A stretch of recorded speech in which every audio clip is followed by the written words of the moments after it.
So, a shit ton of games coming out. And I can't play them all. YouTube, he's Muten Gaming on YouTube. But on March 19th, 2 games come out. Crimson Desert and Mouse P.I. Mouse P.I. is going to be fire. I'm extremely excited about this game. And what I like to do when I'm waiting for a game is to listen to the devs. I'm starting, this is like a 17-minute video, but we're like halfway through it. And when I first saw this game, I was like, I was immediately hooked with the art style. I love it. They should have been in this, and they were so bold. They were so bold, they put the game in white and black. You gotta have some balls to do that. So let's just listen to the video. You know what I mean? Let's just listen to the video, and because I think this game has so much more going on than what it's not a first person shooter. This is like those old school PC games like Bloodlines, Masquerade, and I would even say the what is that game called? It doesn't matter. But those games where you find notes, you find secrets, you read in emails, there's dialogue options, there's different endings. I think there's gonna have some RPG elements in this game. So let's just listen to what they got to say. For real, for real. For each separate storyline that we have. Along the way, on the levels, we find some clues. Sometimes these are notes, sometimes these are physical items. Seems I'm not the only party here. And once we get back to Jack's office, we approach a corkboard. And whenever there is even a feeble connection between those evidences, you just link them with a red line, which in our case is a gray line. And there's a chance that it will open up a way to move the case forward, to open up next. So you're a detective, so it's gonna have, I hope it has some dark themes to it, because with those dark themes in this, it's a good contrast with this old school cartoon whimsy art style they got. And you know, like, there's 2 storylines going. You're on 2 different cases, and like, it gives you a good like dynamic in the game where you're not always going down the same path. You know, you can be like, all right, let's just see what's going on with this people. Let's see what's going on with these group of people in this case, and see how it's like affecting the plot. Because that's what it's like, this thick plot with this dope art style. Because I'm not gonna lie, Cuphead is one that I really fuck with, that did the same thing. But this being a first person shooter, they talked about how they have to make character models a certain way. Level, or open up the conversations with an NPC in the hub zone. The hub is our home, where you start the case, where you end every case. There are 3 main areas in the hub. Jack's office, a pub called Little Big that is run by John Brown, Jack's friend. And there's Tammy's workshop, when you can upgrade your weapons and just talk to her whenever your heart's desire. Sup, Jack? When you visit the Little Big pub, Sexy. you can encounter 3 different Very NPCs. sexy. Each of them serves as a handler for a different minigame, one of which is a collectible baseball card game. You can collect cards throughout the whole world. Almost every single level has like at least that. one hidden somewhere. Give and me based on all that, you this can shit build to your find. own deck of cards. In our minigames, you can sometimes win hints, additional clues, or parts for some upgrades. So whenever you're stuck with your current case, there's always someone to talk to in the hub. I'm Igor. Igor, not Igor. And as soon as you have your next steps figured out, then you can go just find your car. And as soon as you interact with it, you're being transported into overworld map, through which you can traverse with a little nicely painted car and arrive at the specific destination that the case urges you to go to. To be real, I really like how these people always go into detail about the little things, right? How each game mechanic affects your gameplay, and the voice acting sounds amazing. I gotta say that, and with good voice acting, good art style, good gameplay, I'm like, yo, this may be a game that people don't know about, that everybody should know about, and hopefully it has a spike. Hopefully this game spikes and we get more creativity in fucking video games.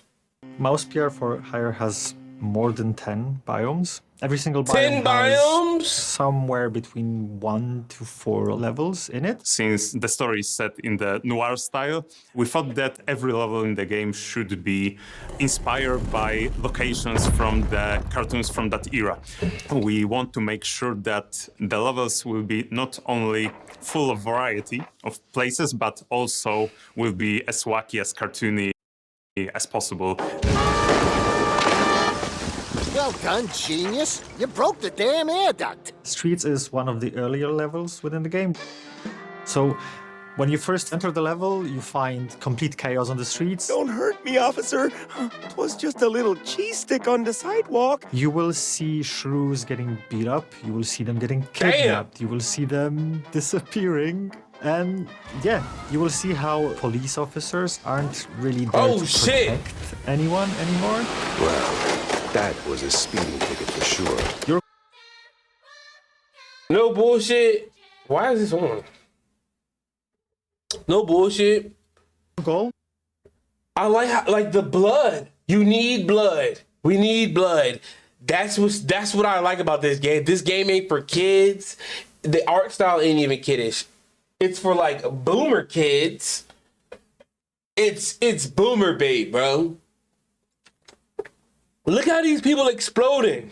On the streets level. Look at how these people exploding. The police station and find out what's going on to the larger blood population everywhere of Mossberg itself. Oh, they go crazy. There are enemies running around left and right. You will fight enemies that you haven't seen before. BioShock especially style. in the previous parts of the game. Here's Jacko. You will have cops that use batons and try to pacify you with them. So enemies. Before that, the previous levels were more toned down when it comes to the types of encounters and the amount of enemies you encounter. And this time, when they will come at you with everything they have.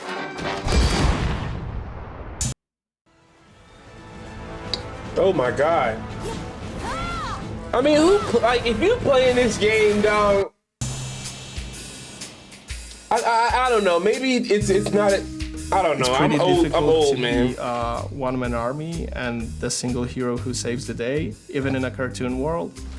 So we want the game to be challenging but fair at the same time. Where the hell did those lunatics crawl out from? I'm taking a small amount of specific enemies, like melee enemies, ranged enemies, This tank looks enemies, so good. and those are initially presented to you as the player to deal with, learn how they behave, learn what to expect, and then we add twists, what we call modifiers to them.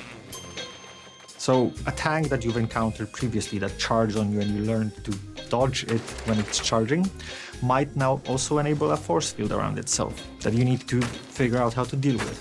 And these modifiers, I mean, that's just basic enemy variety. The feeling of familiarity when it comes to specific enemies. Some of the characters are slim and they're moving faster to us. Some of the characters are bigger and they need to stomp around. We need to have the different approach to the characters because it changes the gameplay.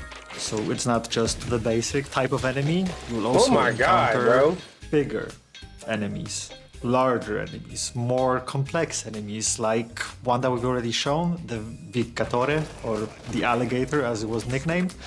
And you might also Picatore. encounter my favorite boss enemy, which is the third wife.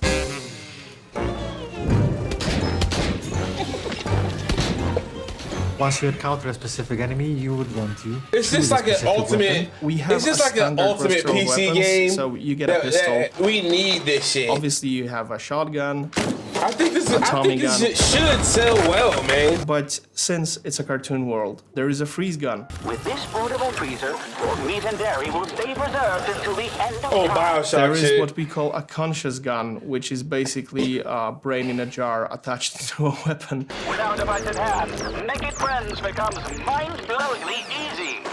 The I cartoon like cannon, that. That is it's a amazing cannon. design. So what do you expect? Sometimes you knock. Sometimes you knock it down. The alt fire mode, on the other hand, it will allow you to use that loaded cannonball in the weapon, smash it into pieces, and fire a burst of smaller projectiles if you want to deal with more enemies at the same time. Weapons in the game will also be upgradable. There's a progression path you can follow as a player. Boom so it's stick. not just I gain James the weapon, gun. that's it. I can also improve it. I'll gain additional firing modes to that weapon. As you So should every be able single to do. weapon that you encounter as a player or unlock as a player should feel fresh, not a copy-paste of something you already found. So our approach was to give every single weapon a feeling of that's a perfect weapon for that specific enemy. However, how we designed it and how players use it might be a completely different scenarios. You need to feel like you actually deal a lot of damage. So we managed to achieve that both animation-wise and sound-wise. We understand that what players feel, it's always a blend of what you see and what you hear on screen, right? So obviously the first and the most important part was to make sure that the sound design properly accompanies the gunplay. So we have to balance our sound effects to sound pretty oomphy in a kind of way. You need to feel like you're shooting someone in the face sometime, right? Yeah. We also need to make sure that the music in game sounds like the old cartoons that we refer to. So what we did, and it's actually a feature that we are really proud of, is we added a couple of different distortion filters to the sound in the game that you can choose from. Starting with a filter that sounds like very early wax cylinder recordings with a heavy distortion. You can choose to use a filter that resembles, say, 1930s/1940s vinyl records. I might play in that Obviously, filter, if you know? want your Why not? sound in mouse to be crispy clean, that's fine. You can opt to do that. So we want the players to be able to customize their sound experience to an extent, which is pretty cool because it does change how it feels.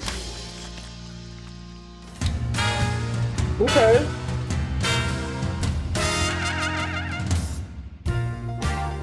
From the beginning, I knew that this game is like no other. It really is. It's handcrafted entertainment full of love, made for real people, by real people, which is amazing. That raccoon design in the We back just was want fire. to give the players this fascinating world that is outlandish and relatable at the same time. The whole game as a package is exciting because every little detail that we work on across every team just makes something unique.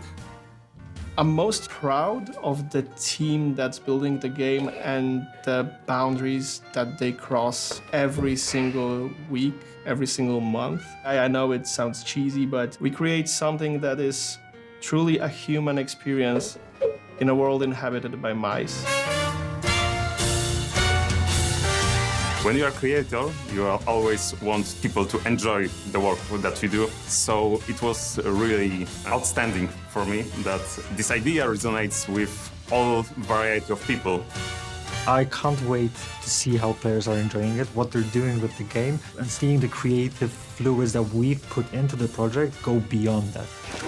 We showed you a lot today, but there's definitely more where that came from. So now it's time to step out of your office, gather some clues, connect the dots, and save Mouseburg, because right now you're the city's only hope.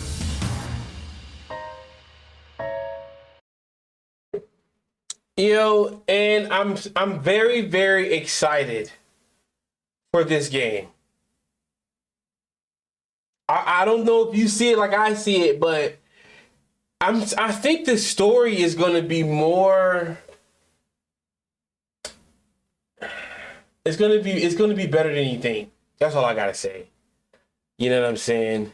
YouTube, he's Muten Gaming on YouTube, and this is the shit that AI can't create.